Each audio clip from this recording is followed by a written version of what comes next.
కాంగ్రెస్ ప్రభుత్వం తీసుకున్న పాలిటెక్నిక్ కాలేజీల నిర్ణయంపై మాజీ మంత్రి హరీష్ రావు ఆగ్రహం వ్యక్తం చేశారు. ఈ ప్రభుత్వం ఎంతకాలం అధికారంలో ఉంటుందో కాంగ్రెస్ నేతలకే తెలియదని విమర్శించారు. మళ్లీ గెలుస్తామో లేదో అని మంత్రులే మాట్లాడుతున్నారని, ఏది మాట్లాడితే నోటీసులు వస్తాయో కూడా వారికి తెలియని పరిస్థితి ఉందన్నారు. తమ పదవులపైనే స్పష్టత లేని మంత్రులు ప్రజలకు ఏం గ్యారంటీ ఇస్తారని హరీష్ రావు ప్రశ్నించారు. వివేక్ ఏం మాట్లాడిండు? నేనే ఎమ్మెల్యే గెలుస్తానో గెలవను, మా ప్రభుత్వం వస్తుందో రాదో, నేనెట్లా మీకు గ్యారంటీ ఇవ్వాలంటాడు ఒక మంత్రి.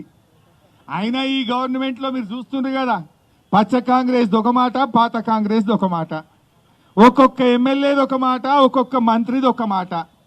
ఏ మంత్రి ఏం మాట్లాడతారో, ఏ మంత్రికి నోటీస్ వస్తుందో, ఎవరి ఉద్యోగం ఉంటుందో, ఎవరి ఉద్యోగం పోతుందో, రేవంత్ రెడ్డి ఎన్ని రోజులు ఉంటాడో ఈ గవర్నమెంట్కే నమ్మకం లేదు, ఈ గవర్నమెంట్కే గ్యారంటీ లేదు. మనకేం గ్యారంటీ ఇస్తారు వీళ్ళు?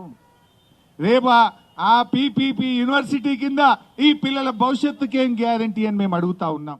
ఓ మంత్రి వివేక్ ఏం మాట్లాడిండు?